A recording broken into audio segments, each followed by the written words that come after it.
verdadero llamamiento se halla con plenitud en la persona de Jesucristo, el Hijo de Dios, el perfecto siervo, el que escucha la voz del Padre y le presta obediencia, el que es el camino, la verdad y la vida. Acompáñenos a esta cuarta parte de este estudio que hemos titulado La vocación. Sabemos, según lo que hemos estudiado, que la vocación es el llamado y la respuesta que tenemos hacia nuestro Señor, hacia Dios.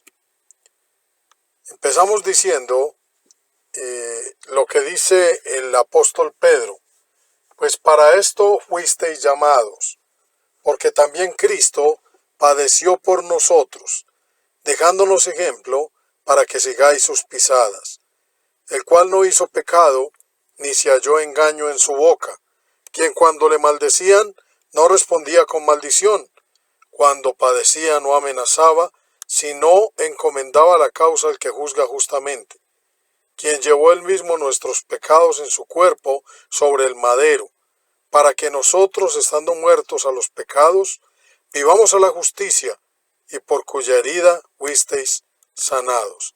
Primera de Pedro 2:21 al 24. En el estudio anterior vimos cómo la vocación del Señor Jesucristo es perfecta, hermanos, y de Él tenemos que aprender. Ahora vamos a ver el llamado, pero en los discípulos. Y estamos diciendo que el ejemplo en cuanto a la vocación perfecta es nuestro Señor Jesucristo. Y acabamos de enunciar todas las virtudes de Él. Entonces, fuimos llamados porque Él nos dio ejemplo, hermanos, para que sigamos sus pisadas. Él padeció por nosotros, no se halló engaño en su boca, no amenazaba cuando le maldecían, no respondía con maldición, sino que encomendaba siempre la causa al Padre, al que juzga justamente, quien dio su vida por nosotros sobre el madero. Él es el ejemplo perfecto, perdonando nuestros pecados, dándonos el ejemplo para que nosotros vivamos en justicia, hermanos, y por cuya herida fuimos sanados. Vamos a continuar entonces desarrollando esta idea, hermanos. Por tanto, nosotros también, teniendo en derredor nuestro tan grande nube de testigos, despojémonos de todo peso y del pecado que nos asedia, y corramos con paciencia la carrera que tenemos por delante, puesto los ojos en Jesús, el autor y consumador de la fe, el cual por el gozo puesto delante de él, sufrió la cruz, menospreciando el oprobio, y se sentó a la diestra del trono de Dios.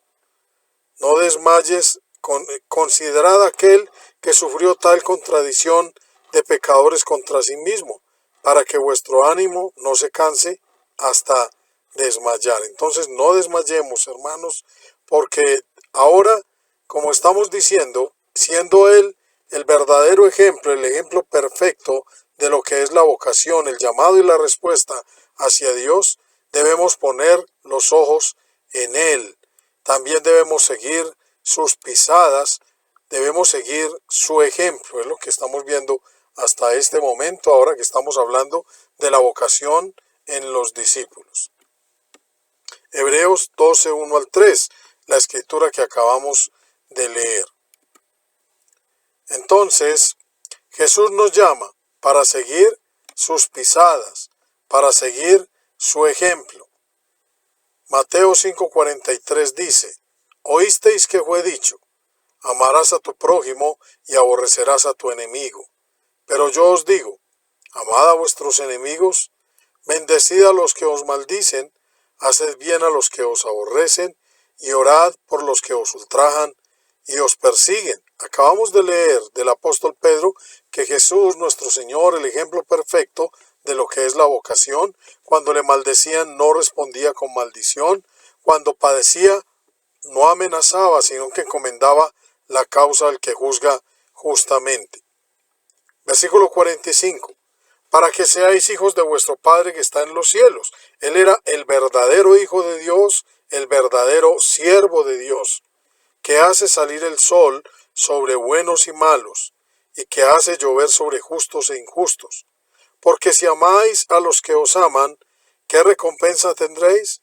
¿No hacen también lo mismo los publicanos? Esto enseñaba nuestro Señor en el Sermón del Monte. Pero Él lo enseñaba y Él lo vivió.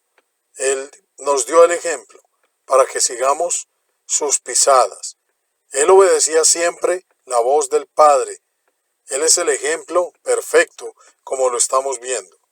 Pero no solo en cuanto a la moral, Él nos dio el ejemplo, sino también, hermanos, nos llama para seguir sus pisadas en cuanto al trabajo, hermanos, que Él hacía.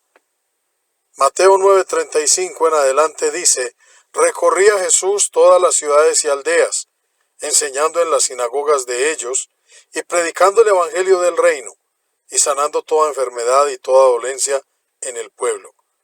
Y al ver las multitudes, tuvo compasión de ellas, porque estaban desamparadas y dispersas como ovejas que no tienen pastor. Entonces dijo a sus discípulos: a la verdad la mies es mucha, mas los obreros pocos.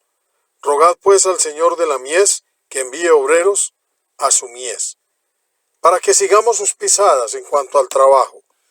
El Señor se movía por todas partes, recorría ciudades y aldeas, haciendo tres cosas como hemos enseñado tantas veces: predicando el evangelio del reino, que incluye la evangelización y la edificación, y sanando toda enfermedad y toda dolencia en el pueblo.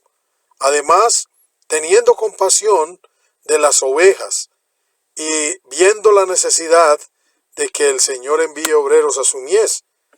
Debemos hacer lo mismo, seguir su ejemplo, hermanos, estar rogando para que el Señor envíe obreros a su mies y comprometernos a cumplir esta misma misión. Él escogió, Él llamó entonces a sus discípulos, dice Mateo 10:1. Entonces, llamando a sus 12 discípulos, les dio autoridad sobre los espíritus inmundos, para que los echasen fuera, y para sanar toda enfermedad y toda dolencia. Versículo 5. A estos 12 envió Jesús, y les dio instrucciones diciendo: por camino de gentiles no vayáis, y en ciudad de samaritanos no entréis, sino id antes a las ovejas perdidas de la casa de Israel. Y yendo predicad diciendo: el reino de los cielos se ha acercado. Sanad enfermos, limpiad leprosos, resucitad muertos, echad fuera demonios. De gracia recibisteis, dad de gracia. Él llamó a sus 12 discípulos para que hicieran lo mismo que Él hacía, que siguieran sus pisadas, que siguieran su ejemplo. La necesidad era la misma para todos los siglos, para todos los tiempos. Debemos seguir predicando, evangelizando, edificando a la iglesia, hermanos. Debemos seguir sanando, debemos seguir practicando la obra de benevolencia, ayudando, sirviendo, sanando toda enfermedad y toda dolencia en el pueblo.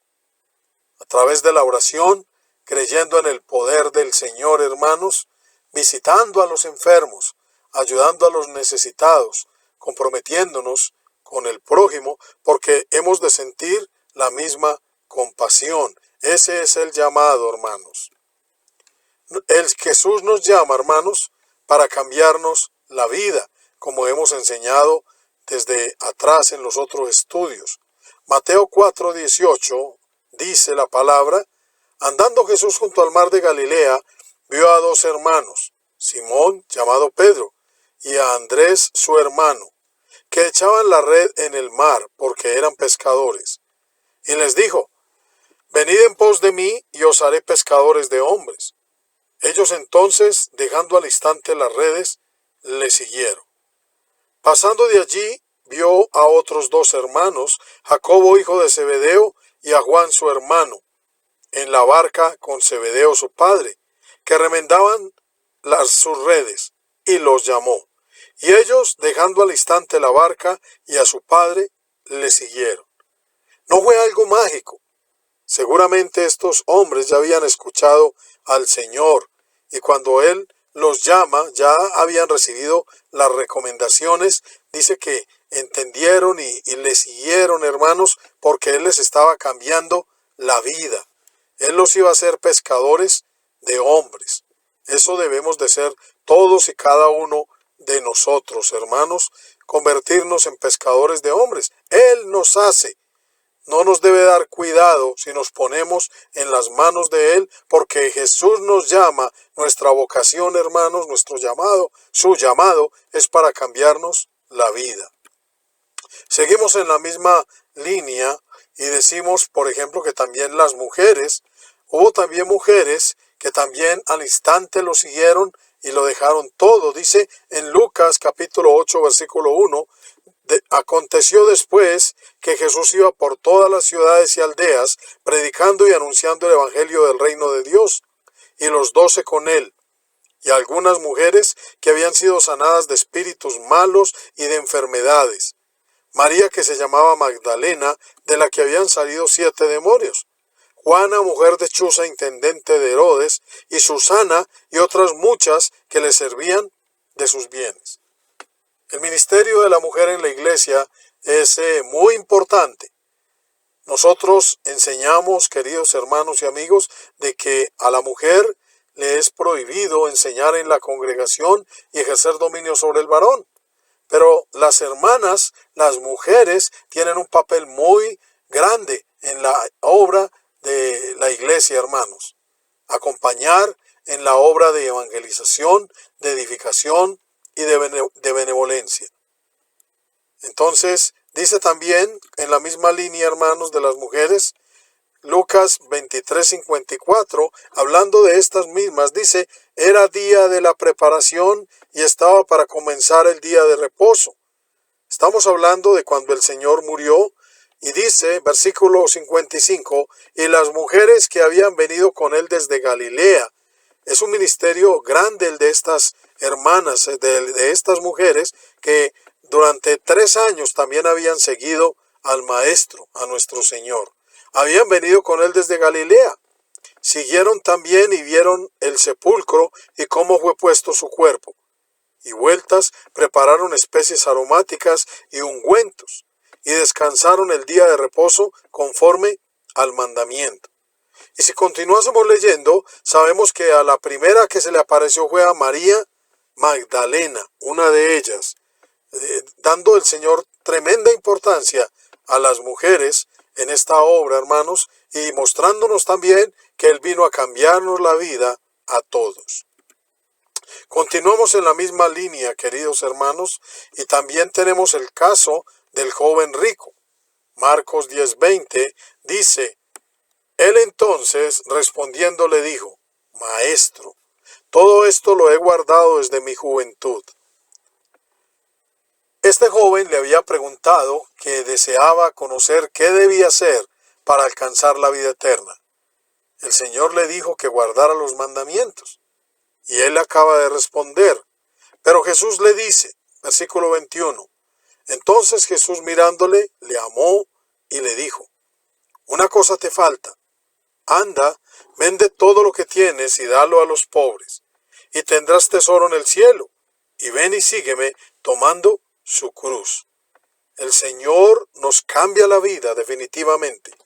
Pero él, afligido por esta palabra, se fue triste porque tenía muchas posesiones. Entonces Jesús, mirando alrededor, dijo a sus discípulos, cuán difícilmente entrarán en el reino de Dios los que tienen riquezas. Pero no solo ellos, sino que podemos tener muchas cosas que nos impiden realmente seguir a Jesús. Debemos entender que el Señor, el llamado, hermanos, del Señor es para cambiarnos la vida. Continuamos en la misma línea, hermanos, y entonces, así como en el caso del joven rico, hay un costo al aceptar el llamado. Lucas 9:59 leemos, y dijo a otro, sígueme. Él le dijo, Señor, déjame que primero vaya y entierre a mi padre. Jesús le dijo, Deja que los muertos entierren a sus muertos, y tú ve y anuncia el reino de Dios. Entonces también dijo otro, te seguiré, Señor, pero déjame que me despida primero de los que están en mi casa. Y Jesús le dijo, ninguno que poniendo su mano en el arado mira hacia atrás es apto para el reino de Dios. Debemos entender, queridos hermanos, que el Señor nos va a cambiar la vida y que hay un costo si aceptamos su llamado. En esta misma línea del costo del llamado, leemos también, hermanos, en el capítulo 14 del mismo libro de Lucas, versículo 25. Grandes multitudes iban con él, y volviéndose les dijo, si alguno viene a mí y no aborrece a su padre, y madre, y mujer, e hijos, y hermanos, y hermanas, y aún también su propia vida, no puede ser mi discípulo. Y el que no lleva su cruz y viene en pos de mí, no puede ser mi discípulo. Así pues, cualquiera de vosotros que no renuncia a todo lo que posee, no puede ser mi discípulo. Entendamos, queridos hermanos y amigos, que hay un costo si aceptamos el llamado.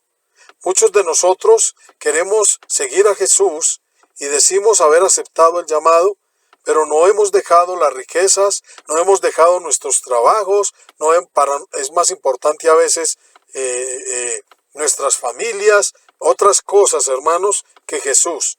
El Señor no está diciendo aquí de aborrecer, de odiar, sino de amar menos. Es lo que el Señor está diciendo.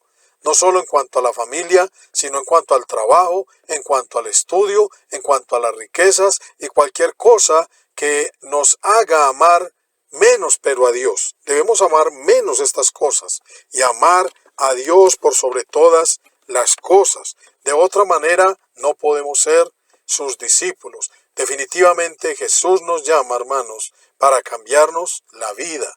Esa es nuestra vocación, la verdadera vocación. También nos llama para bendecirnos. Mateo 6:32 dice, porque los gentiles buscan todas estas cosas. Está hablando del afán y la ansiedad del contexto, de no preocuparnos por el cuerpo, por el vestido, por el alimento. Nosotros valemos más que las aves, valemos más que la hierba del campo, hermanos. Lo veíamos en un estudio pasado. Versículo 33 dice que, antes de continuar, dice, pero vuestro Padre Celestial sabe que tenéis necesidad de todas estas cosas. Él nos ama. Veíamos que Él sabe cómo nos llamamos, sabe qué necesitamos aún antes que le pidamos. Y debemos creer esta promesa, hermanos. Él nos llama para bendecirnos. Mas buscad primeramente el reino de Dios y su justicia, y todas estas cosas os serán añadidas. ¡Qué bendición, hermanos! También dice en Mateo 11:28, venid a mí todos los que estáis trabajados y cargados, y yo os haré descansar. ¿Quién no tiene problemas? ¿Quién no tiene angustias? ¿Quién no tiene ansiedad, afanes de la vida, como veíamos en el contexto anterior, hermanos? Pero dice que Él nos va a hacer descansar, que vengamos a Él, que aceptemos su llamado, que confiemos en Él. Versículo 29, llevad mi yugo sobre vosotros, y aprended de mí, que soy manso y humilde de corazón, y hallaréis descanso para vuestras almas, porque mi yugo es fácil y ligera mi carga. A veces sufrimos, queridos hermanos, tenemos problemas, porque nosotros mismos buscamos los problemas, sembramos y recogemos lo que hemos sembrado. El Señor nos quiere bendecir en nuestras vidas, nuestros matrimonios, nuestras familias, nuestros trabajos, nuestros hijos. Pero sembramos mal, hermanos. No venimos a Él. A veces buscamos la solución afuera, hermanos, en el mundo. Buscamos la solución en otras cosas, no en Él. ¿Quieres descansar? ¿Quieres buscar en quién echar tus cargas? Ven a Jesús, acepta el llamado. Él nos está llamando para cambiarnos la vida, bendiciéndonos. En la misma línea, dice también, hermanos, Mateo 19:27. Entonces, respondiendo Pedro le dijo, he aquí, Nosotros lo hemos dejado todo y te hemos seguido. ¿Qué pues tendremos? Definitivamente hay bendición, hermanos. Jesús le dijo: de cierto os digo que en la regeneración, cuando el Hijo del Hombre se siente en el trono de su gloria, vosotros que me habéis seguido, también os sentaréis sobre 12 tronos para juzgar a las 12 tribus de Israel. Y cualquiera que haya dejado casas, o hermanos, o hermanas, o padre, o madre, o mujer, o hijos, o tierras, por mi nombre, recibirá 100 veces más y heredará la vida eterna. Qué bendición, hermanos, entender estas cosas y creerlas. Creámoslo, queridos hermanos. Aceptemos el llamado de Dios porque Él quiere cambiarnos la vida para bien. El Evangelio es bendición, como hemos dicho tantas veces, queridos hermanos y amigos. Dice también en Marcos 16:15, el Señor quiere cambiarnos la vida, bendecirnos desde que aceptemos su llamado. Y les dijo: id por todo el mundo y predicad el Evangelio a toda criatura. El que creyere y fuere bautizado será salvo. ¿Quieres ser salvo? Acepta el llamado de nuestro Señor. Acepta el llamado de Dios. Él quiere cambiar tu vida, quiere perdonar tus pecados, quiere sacarte de la oscuridad, quiere sacarte de las tinieblas a su luz, quiere perdonarte, salvarte porque te ama, porque nos ama, quiere bendecir nuestras vidas. Dice también Juan 6:54, hablando en la misma línea de su sacrificio. Nos reunimos cada primer día de la semana a participar de su cena. En el estudio pasado hablábamos del maná que recibió Israel y donde Jesús decía que Él es el pan de vida, Él es el verdadero pan de vida. El Señor de alguna manera nos sigue dando el maná, pero el verdadero pan que descendió del cielo. Y dice: el que come mi carne y bebe mi sangre tiene vida eterna, y yo le resucitaré en el día postrero. El Señor quiere bendecirnos, el Señor nos da vida eterna. Él vino para que tengamos vida y vida en abundancia. Él quiere que no muramos eternamente, sino que resucitemos en aquel día. Porque mi carne es verdadera comida y mi sangre es verdadera bebida. El que come mi carne y bebe mi sangre, en mí permanece y yo en él. Imitando a Jesús, siguiendo sus pisadas, siguiendo su ejemplo, aceptando su llamado, hermanos, recibiremos todas estas bendiciones. El Señor quiere cambiarnos la vida para bien. El Señor quiere que descansemos en Él. El Señor nos dará todas las cosas en añadidura. El Señor es bendición, paz, salvación, felicidad y gozo, hermanos. Pero debemos aceptar su llamado y debemos entender que hay un costo. Comparta este estudio con sus hermanos, con sus amigos. Suscríbase a nuestro canal en YouTube, síganos en Facebook y visite nuestra página web elevangelioolvidado.com. Los esperamos en nuestro próximo estudio. Dios los bendiga.